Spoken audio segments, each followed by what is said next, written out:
Dunque, uno dei casi più interessanti e più antichi appartiene al mondo sumero. Fino a qui ci siete? Scusate, non vi ho chiesto se avevate domande. Abbiamo fatto un po' la parte filosofica astratta all'inizio, così c'eravate ancora abbastanza con la testa. Ora scendiamo un po' più ancorati a uno spazio-tempo ben preciso. Sapete che per noi che andavamo a scuola a studiare un libro di storia significava iniziare di solito, dopo qualche informazione più o meno vaga sulla preistoria, curioso che si chiami preistoria, come se non si facesse la storia in quegli anni, ai Sumeri e ai Babilonesi, che di solito sono il punto iniziale, no, della vicenda della storia umana, ma solo perché c'è la scrittura, ci sono dei dati, insomma, più facile avere delle fonti certe.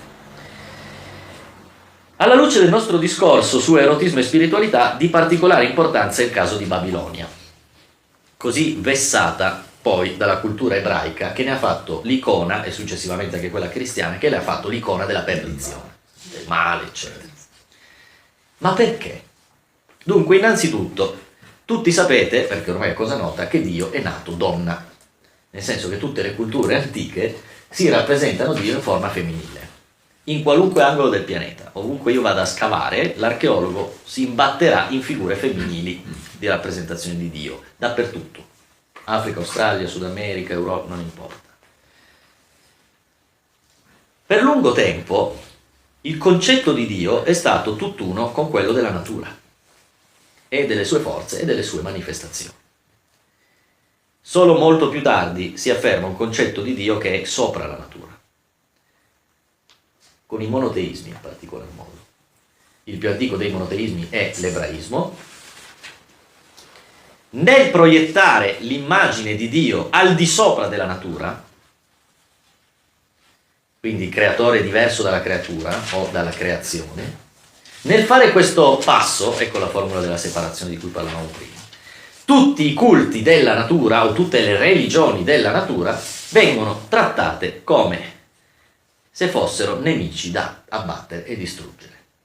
Basta prendere un Antico Testamento e vedere che cosa si dice di fare nei confronti di vecchi idoli, vecchi per loro idoli, e coloro che seguono certe abitudini dei vecchi riti. È la cancellazione e la distruzione di un impianto culturale millenario. A Babilonia si adora una dea chiamata Ishtar, dalla stessa etimologia da cui noi formiamo il latino astrum, cioè le stelle, gli astri. È una dea stellare. Nei templi si rendeva omaggio alla grande dea, che in fondo era, ed è sempre stata, la natura. La natura include il corpo, la carne. Quindi le funzioni del corpo erano considerate o paragonate a funzioni divine, sacre.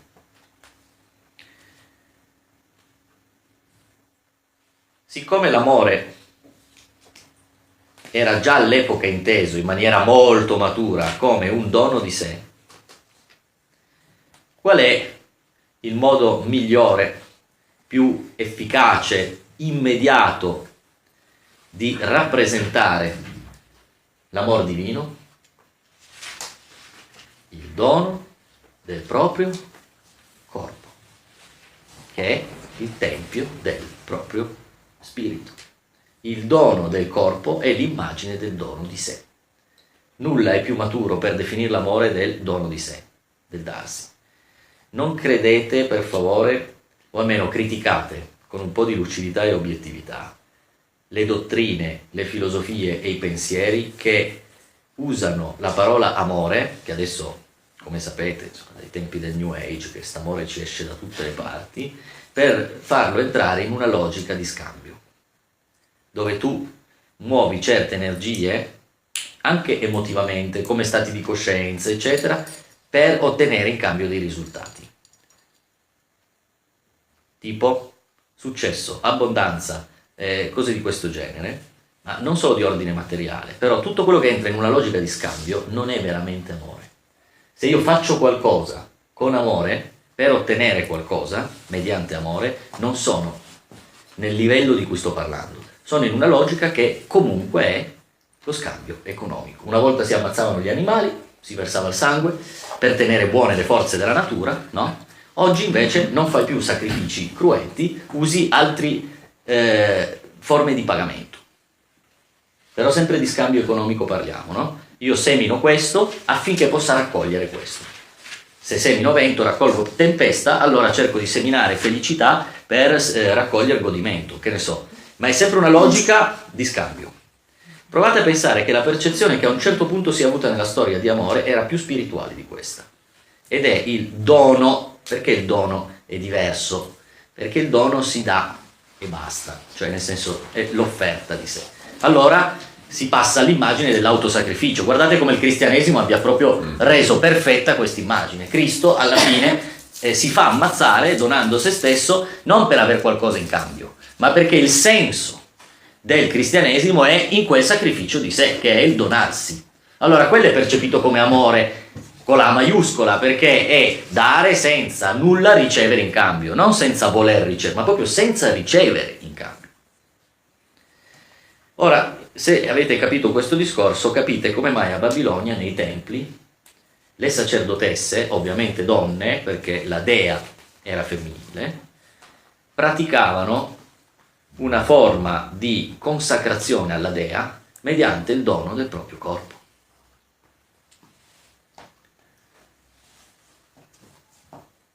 Perché non c'era la percezione che lo spirito fosse una cosa separata dalla carne.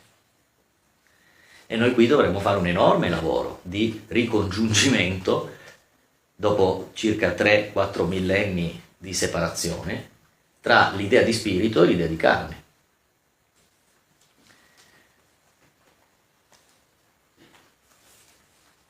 L'atto sacramentale compiuto con l'eros, in cui il corpo femminile agisce come una sorta di talismano che è in grado di trasmettere la potenza divina, era il centro della ritualistica cerimoniale nei templi di Babilonia.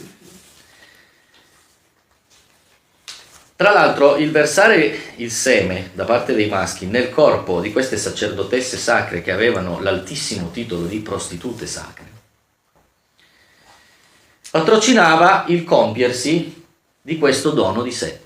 In quel caso era il maschio che attraverso l'eiaculazione sacrificava se stesso e si donava. A chi? Alla dea. Si perdeva nella dea. Io ti do la mia carne, e la mia carne è il seme in quel momento. Ovviamente, perché una sacerdotessa potesse incarnare la dea e trasmetterne il potere, c'era un addestramento. Non è che semplicemente nascer donna vuol dire che allora sei adatta per questo scopo. E non c'era, ovviamente, in questo donarsi disinteressato, non si può propriamente parlare di vocazione, perché c'è proprio un percorso. Il percorso prevedeva che le prostitute sacre si dividessero in 3 gradi. Guarda caso come poi tutti o quasi i movimenti iniziatici hanno alla loro base 3 gradi che costituiscono, 3 gradini fondamentali che costituiscono il percorso. Le più giovani erano le harimtu, con la H davanti, da cui deriva la parola harem. Le harimtu erano le istruttrici e insegnavano le arti seduttorie e le tecniche sessuali. Le più giovani invece erano chiamate kadishtu, vi scrivo come lo scrivevo, come viene traslitterato. Le harimtu erano le professoresse, le più giovani nel senso del livello più basso erano le kadishtu. Questa parola kadish collegatela all'ebraico kadosh, che significa santo. Erano le apprendiste che si erano votate a questo percorso. Le più alte in grado invece erano le Ishtaritu, cioè quelle di Ishtar. Erano le sacerdotesse che potevano permettersi di consacrare direttamente alla dea e vivevano proprio nel tempio. I templi a Babilonia si chiamavano Ziggurat. Queste dovevano usare, cioè dovevano imparare ad usare la vagina e la bocca come veicoli della trasmissione della consacrazione alla dea. lunghissime preparazioni spirituali, digiuni, addestramenti all'uso del corpo, periodi anche di prolungate astinenze, inibizioni, stati di concentrazione, apprendimento delle arti magiche, del massaggio, insomma percorso abbastanza completo e variegato. Donne comunque votate al dono significa innanzitutto che non erano legate all'idea di essere proprietarie di se stesse. Questo invece è un grande baluardo, no? Una grande conquista del mondo contemporaneo è la percezione di essere proprietari di se stessi, del proprio corpo, eccetera. Questi invece negavano la proprietà del proprio corpo. Cioè essendo della dea, un'emanazione della dea, essendo consacrata e votata alla dea, sono di tutti e di nessuno. Quindi qui abbiamo l'elevazione del concetto di prostituzione, non certo in una chiave di mercificazione, come assistiamo oggi, ma a una vocazione. L'essere di tutti e di nessuno come la prostituta sacra deve essere.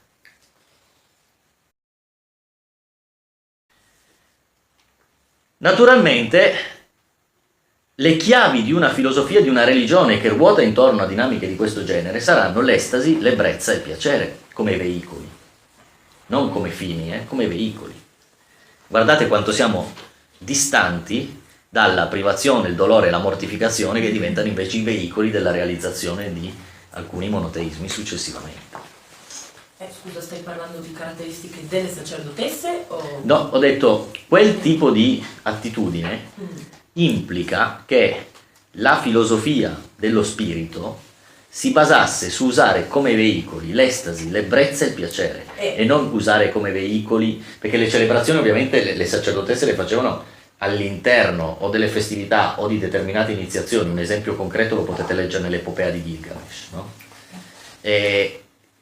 Con dei maschi che erano o gente che doveva diventare re o eroi che tornavano dalla battaglia e avevano conquistato questo upgrade, no? Da guerriero a eroe, oppure in casi di festività particolari, tipo la famosa legge che una volta all'anno obbligava a Babilonia tutte le donne sposate a prostituirsi, senza mercanteggiare sul prezzo e senza poter rifiutare l'offerta anche simbolica che lo straniero faceva. Questa legge valeva solo per gli stranieri, cioè gli uomini di Babilonia non potevano accedere a questa festività. Era dalle località fuori da Babilonia che i maschi di queste località andavano in quella festa durante l'anno e con un'offerta di qualunque genere, cioè anche simbolica, dicevano io ti chiamo, dovevano dire la formula, io ti chiamo nel nome di Ishtar. E le donne sposate, badate bene, solo quelle sposate, dovevano prostituirsi senza mercanteggiare sul prezzo e senza rifiutare. In questo modo diventavano sacre a Ishtar. Questa era una festa annuale. Che già si erano sposati, già era grave. No, diciamo che non avevano preso il percorso. Sì, no, erano votate a un uomo, no? E quindi giustamente avevano bisogno di questa festività. Notate però la cosa più acuta di questa legge è che fossero gli stranieri, perché lo straniero è un simbolo.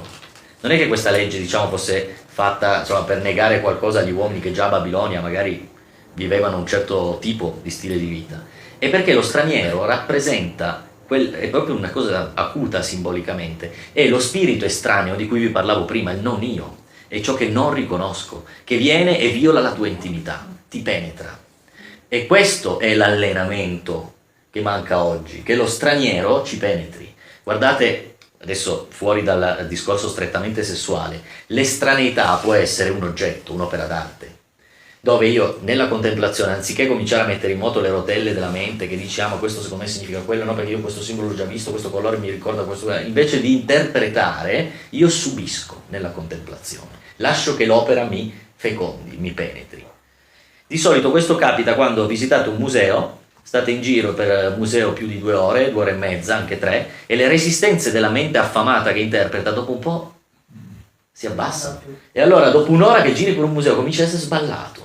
E dopo 2 ore che giri in un museo sei stanco, sei mentalmente stanco, in realtà sei pronto, vuol dire che sei pronto alla contemplazione. Quindi tu lì quando vedi l'opera non sarai più lì a caccia cioè proiettando quello che sai, quello che vedi, ma subendolo. Ecco l'estraneità che ti feconda, l'altro con la maiuscola che ti penetra. Guardate come a Babilonia questa legge era resa proprio sessualmente. cioè con un atto di prostituzione. Oggi noi abbiamo difficoltà con gli immigrati addirittura, no? Perché l'idea di contaminazione, non c'è nulla che spaventi di più un io forte dell'idea di contaminazione, capite? Quindi tiriamo sui muri, guardate, questo è simbolico ma fortissimo. Adesso non sto facendo un discorso politico, me ne frega niente, parliamo di simboli, cioè tirare sui muri la difesa dell'io che si vuole irrigidire, no? Per non rinunciare o non abdicare a quella che reputa essere una tradizione o affastellata su una lunga tradizione, mentre invece è solo un discorso di identità atrofizzata, cioè l'idea di faticare ad abbandonare delle cose in cui siamo fortemente identificati. Sentite questo passaggio di Georges Bataille, che vi citavo prima, Bataille, francese, un autore che vi consiglio assolutamente di leggere. Quello che ha scritto sull'Eros, qualunque cosa compriate cascate bene, cioè nel senso è un grandissimo autore. L'erotismo precipitò nella sfera profana quando venne fatto oggetto di condanna. Lui scrive 100 anni fa, quindi tenete presente che i discorsi sono da tarare sul secolo scorso. L'evoluzione dell'erotismo è parallela all'evoluzione del concetto di impurità. L'assimilazione al male si accompagna alla perdita del suo carattere sacro. Non è certo il fatto di essere pagata a determinare la decadenza della prostituta. Quindi lui dice che semmai il fatto di essere pagata è la conseguenza, non la causa, di un decadimento dei rapporti tra l'eros e il sacro, di un disfacimento del legame tra l'eros e il sacro. È chiaro che i tratti caratteristici del dio donna, di cui parleremo anche più avanti in altre culture e man mano che vedremo, non erano i tratti caratteristici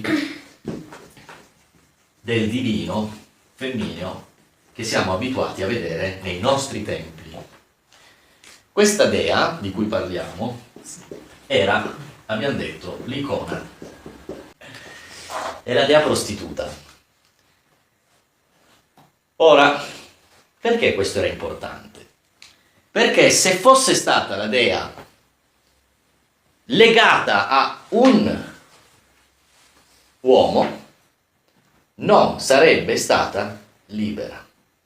L'energia della natura in cui veniva identificata questa dea è l'energia corrosiva che produce il progresso, che produce l'evoluzione, è l'anima di ogni desiderio.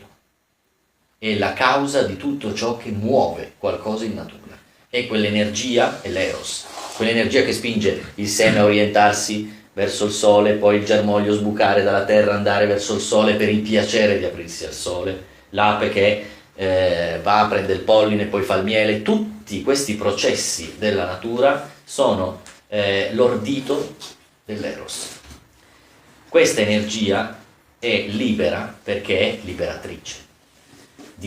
Rispetto a quei conflitti di cui parlavamo prima, interni alla psiche, rispetto al rapporto tra io e non io, questa energia è liberatrice. E allora la prostituta era, non la prostituta oggi, che di solito è una schiava, vittima di un racket che non ha scelto di fare quel lavoro, ma neanche quella che lo sceglie di fare ma lo fa per il denaro, no. Stiamo parlando di quella vocazione che abbiamo descritto qui, è l'icona della libertà. Perché se è di tutti e di nessuno vuol dire che è libera, non si è votata a quel qualcuno in particolare. Chiaro?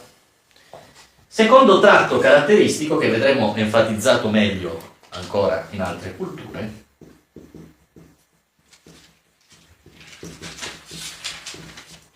non è affatto debole. Non è certo l'immagine della donna come sesso debole che un certo tipo di cultura, non solo spirituale, ci ha fatto passare negli ultimi circa 3000 anni. Era guerriera. E le caratteristiche della guerriera le troviamo anche in alcuni esempi di cui abbiamo flebili tracce, perché l'archeologia, per esempio, nel mondo greco ha riportato alla luce alcuni esempi delle famose amazzoni, no? Per esempio, che forse, anche se non abbiamo le prove concrete, le abbiamo tutte attraverso cocci di vasellame, però è plausibile che ci siano state delle comunità che organizzavano degli eserciti di sole donne, sfruttando quell'energia pazzesca che ha fatto chiamare ai greci isteria, hysteros, utero, la non controllabilità di questa potente energia isterica. Hysteros vuol dire utero, difatti uterino si usava come parola una volta in italiano, adesso un po' meno, io la uso ancora. La guerriera è comunque anche l'immagine di una predatrice. Un'antica rappresentazione della Ishtar di cui stiamo parlando è di questa figura femminile che si affaccia dalla finestra di una locanda e con, diciamo, gli artigli acchiappa un uomo, come fosse una preda, no? Da tirare dentro.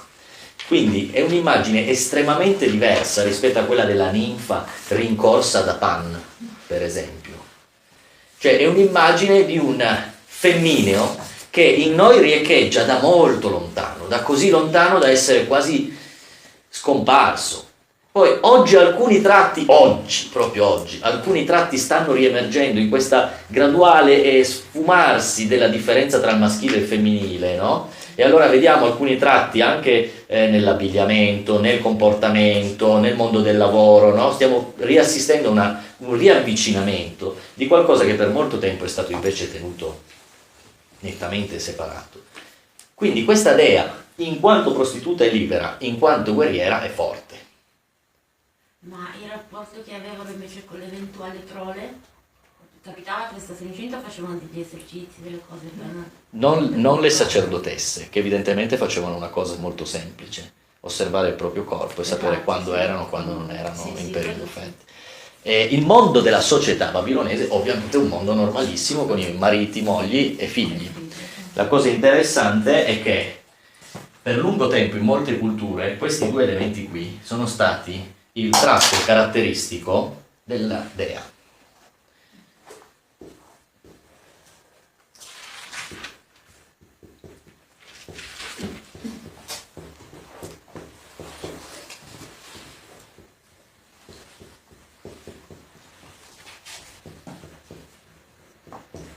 Quando invece la dea viene sostituita dal Dio Padre, dal monotheos, così esclusivo, così verticale, così distaccato dalla natura, gli unici elementi che vengono presi dall'archetipo del femmineo ed elevati a statura di sacralità o di divinità sono i due opposti, cioè la verginità sessuale e il legame forte della maternità. La Vergine e madre diventa l'immagine in quanto femmineo anche di tutta una cultura popolare molto forte che ha finito per contaminare il mondo del lavoro, ha finito per contaminare qualunque ambito, la gestione dell'economia domestica, il mondo della famiglia. Cioè noi abbiamo finito per vedere represso il lato della prostituzione e del guerreggiare a vantaggio della Vergine e della madre, questo è molto chiaro. Poi c'è anche da dire che con i monoteismi si affermano ulteriormente, non da subito, la monogamia, perché con la divinizzazione, diciamo, della maternità si va poi anche verso questo tipo di esclusività. Il lavoro, per esempio, in passato nelle comunità più piccole, per la sopravvivenza della comunità, era un lavoro comune. Quando invece si entra nel lavoro sociale si va verso la specializzazione e nascono i ranghi sociali, pensate alle caste in India, e tutte le specializzazioni eccetera saranno sempre dei modi di vedere escluse delle parti di società. Chi ne fa le spese? La donna, prima ancora che la dea, o meglio insieme alla dea la donna, e cominceranno quindi a vedersi queste culture che in Cina, in India, in Medio Oriente in modi diversi e nel cristianesimo in modi diversi vedono la donna scomparire in secondo piano rispetto al maschio, mentre invece nelle culture antiche di cui stiamo parlando, come avete visto dall'esempio di Babilonia, la donna è il centro delle dinamiche sociali e familiari. Quindi abbiamo questo sfasamento che vorrei che capiste non è stato deciso a tavolino, non è frutto di qualche cattiva decisione, è un movimento dell'inconscio collettivo e coincide sicuramente, cioè questo lo possiamo decisamente identificare, con il sorgere forte dei monoteismi. Perché? Perché nel momento in cui smette di esserci una religione della natura e inizia una religione sovrannaturale, siccome la natura è prodiga, è abbondante, è fatta di energia che si muove, eccetera, si va verso qualcosa invece di distaccato, asciutto, verticale, disidratato. Non è un caso che i 3 monoteismi nascano tutti nella stessa area geografica, in Medio Oriente, che è un'area in cui la natura non è prodiga. Sabbia, deserto e qualche oasi sparsa, ma è asciutta, è secca, e di conseguenza che il rapporto con Dio diventa quello. Ora, notate che in questo shift, oltre a farne le spese la figura della donna nel senso in cui ho cercato di riassumervi, ne fa le spese anche un'attitudine della coscienza che l'uomo antico ha sempre avuto come rapporto con la natura in termini di sacralità, lo sciamanesimo. L'attitudine sciamanica è una sorta di animismo ed è la capacità di cogliere che la natura è intrisa di daimon, di daimon nel senso letterale del termine, di qualcosa che vive, respira dentro tutte le cose. E noi ce ne potevamo accorgere da bambini più facilmente, quando privi delle infrastrutture e sovrastrutture della nostra razionalità c'era più facile cogliere il rapporto vitale con un arcobaleno, con una cascata, con un fiore, eccetera, eccetera. Quando non si coglie più il daimon, allora il Dio diventa verticale ma anche come il vertice di una piramide estremamente distante. I residui di sciamanesimo vengono percepiti come ostacoli o pericoli. Che cosa mettono in pericolo? La razionalità, che è il nuovo modo di percepire il mondo e di costruire la conoscenza. Quindi, ecco che poi questo lungo percorso passerà dalla caccia alle streghe, per esempio. Di solito sul rogo finivano delle erboriste, delle persone che avevano un forte legame con la natura, persone che si appoggiavano a una magia popolare trasmessa da generazioni e generazioni, di solito su che linea? Femminile, la nonna, la mamma, la figlia.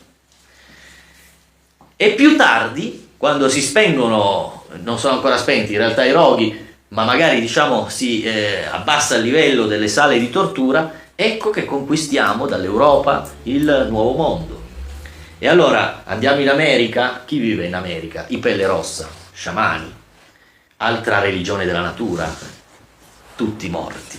Andiamo in Sud America, Maya, Aztechi, precolombiani, Toltechi, com'erano loro? Sciamani, tutti morti. Andiamo in Australia, c'erano gli aborigeni, quasi tutti morti. Andiamo in Africa, animismo, quasi tutti o morti o schiavizzati o portati altrove.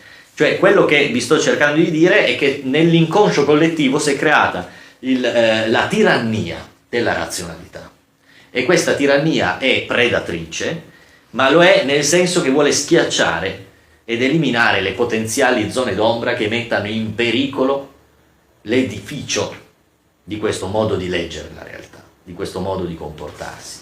Tutto quello che appartiene al femmineo che abbiamo iniziato a delineare da Babilonia è comunque qualcosa di strettamente intrinseco ai culti della natura, all'attitudine sciamanica e a quella potenza che possiamo definire daimonica, non demoniaca, perché demoniaca è un termine che ormai le religioni hanno usato per dare una patina di malignità e negatività, ma daimonica, dal greco ovviamente daimon. Sapete che Socrate parlava solo quando era ispirato dal proprio daimon, parlava mediante il proprio daimon. È vero che daimon significa demone, ma è quello che i romani hanno poi chiamato genius, il genio personale. Notate, etimologicamente daimon viene dal verbo daiomai, che in greco significa io propago o io diffondo. Genius ha a che vedere col generare, con la capacità generativa. Nella storia del genio della lampada, che appartiene alle favole, alle fiabe del Medio Oriente, c'è una metafora sessuale, anche se magari non è immediato coglierla. Le lampade di quel tipo di cultura hanno una forma particolare. Hanno una sorta di punto d'appoggio, di solito circolare, che sale, poi abbiamo un bacino centrale circolare e poi un allungamento. Tutti avete in mente la lampada di Aladino.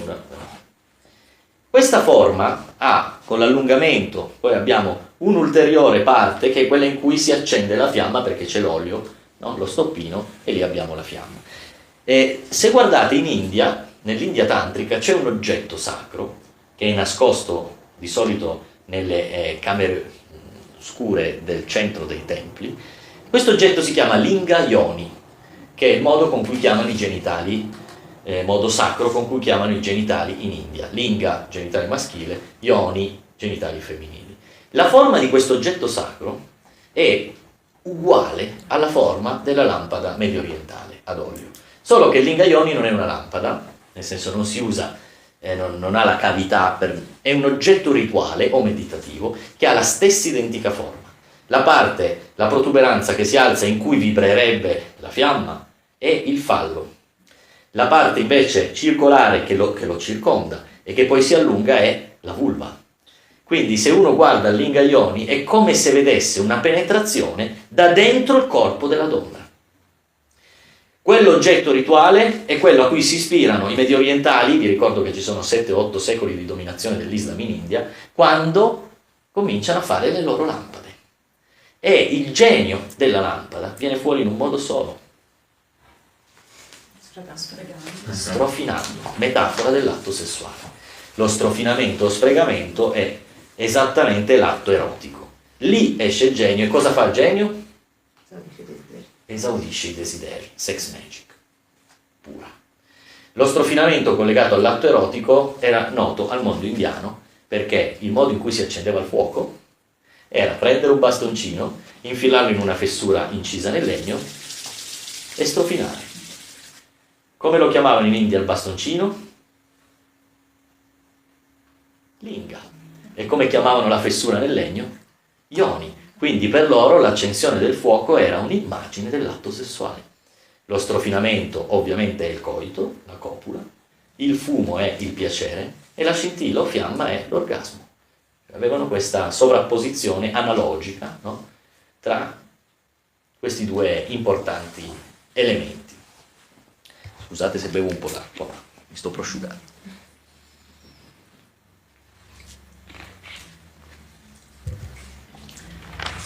In Egitto, in Mesopotamia, abbiamo ancora, poi concludo nei prossimi 10 minuti, voglio almeno fare la parte mesopotamica, abbiamo quella che vi citavo, l'epopea di Gilgamesh, che è il più antico poema epico mai rinvenuto.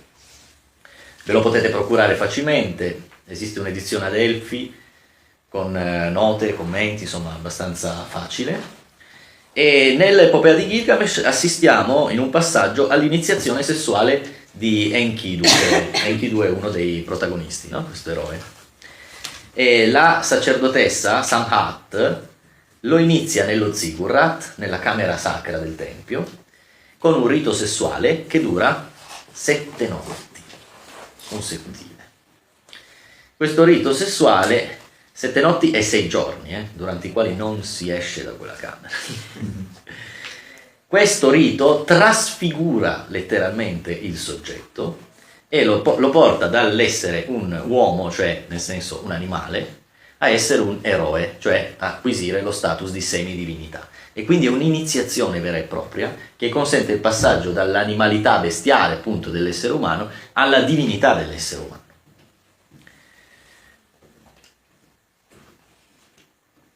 Quindi lei, la sacerdotessa, è il veicolo tra la terra e la dea e proprio consente il lavoro con questa sacerdotessa di passare a sviluppare questa trasfigurazione di se stessi. Tenete presente che il rito includeva dei lunghi massaggi con oli profumati. È un rito di cui si ha notizia dal 2500 o 3000 a.C., quindi sono più di 5000 anni che si porta avanti questo rito. C'è anche una bellissima metafora che potete ricordare. L'uomo è anche l'uomo inteso come maschio che riceve quell'iniziazione è anche un'immagine del fallo stesso. Così come il tempio è un'immagine della vulva. Lui entra nel tempio dove lei lo attende e quando entra è asciutto. Dopo 7 notti e 6 giorni esce unto. Quindi anche questa è una metafora del suo ingresso nel tempio asciutto e della sua uscita unto, come se fosse un'immagine stessa del coito, dove la vulva è il tempio e l'eroe è il fallo. Non è raro trovare in Egitto, infatti, l'immagine di un dio, di solito Osiride, seduto, con il fallo, che invece di essere un fallo è il faraone che c'era in quell'epoca. Quindi il faraone veniva identificato come immagine nel fallo di Dio. Capite? Quindi questa sovrapposizione.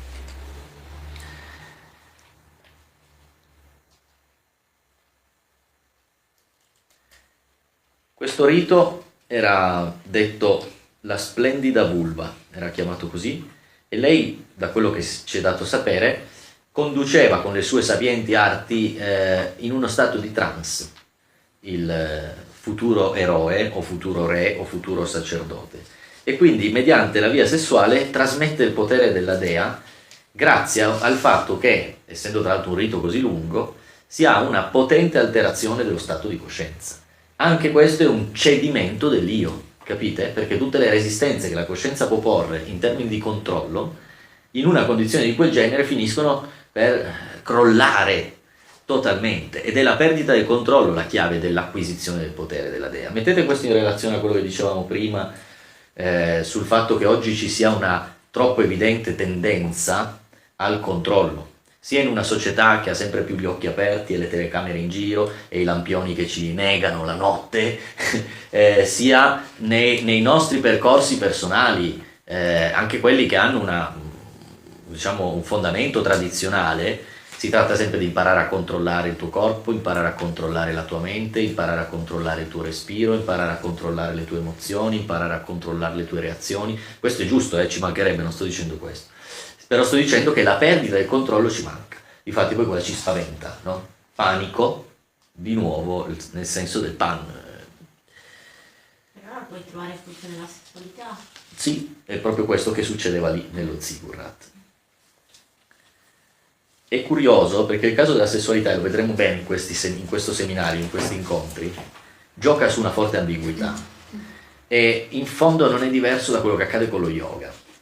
Cioè, lo yoga è fatto passo dopo passo di acquisizioni di controllo, ma il fine ultimo dello yoga è la perdita del controllo che l'io esercita su se stesso per sfumare in una condizione che non è neanche descrivibile a parole. Nella sessualità sacra o nella sex magic vedremo qualcosa di molto simile, cioè, a meno che non si tratti proprio solo di magia pratica dove il controllo è sempre presente, c'è un'accezione mistica della sessualità in cui quello che hai imparato a controllare prima, tipo il controllo sull'eiaculazione, parlo dei maschietti, il controllo sulla respirazione durante il coito, il controllo sulla dilatazione dei tempi, il controllo sul ritmo, il movimento, eccetera, eccetera, è fatto a un certo punto per abdicare al controllo. Cioè per vedere dissolversi la coscienza in quell'altro che è l'oltre, cioè è la porta che ti consente di andare al di là. Il tratto della guerriera lo vedremo meglio da alcune dee indiane, però tenete presente che di solito nella mitologia della guerriera c'è una necessità liberatrice, cioè quasi sempre la dea guerriera svolge un compito in mitologia, che è liberare il mondo o l'universo dal dominio di determinati demoni o entità che ammorbano questo mondo con la violenza, l'oppressione, la tirannia, eccetera. Quindi il senso della libertà di cui abbiamo parlato in termini di prostituzione, perché non è votata a nessuno, se non alla dea stessa, troviamo questa immagine di libertà anche nella guerriera, ma nel senso dell'energia liberatrice, perché libera dai vincoli, dal dominio di energie che stanno ottenebrando il mondo. Questo accade nei miti, quindi anche il tratto della guerriera ha questo elemento. È il dono di sé. E questo è quello che spiegavo prima, fa la differenza rispetto a qualunque logica dello scambio. Oggi usare la parola prostituta ovviamente significa costringere la mente a entrare nelle zone in cui la mercificazione è la protagonista. Il termine prostituta usato in quel caso invece, come avrete capito, è spostato decisamente su, è traslato in una dimensione spirituale.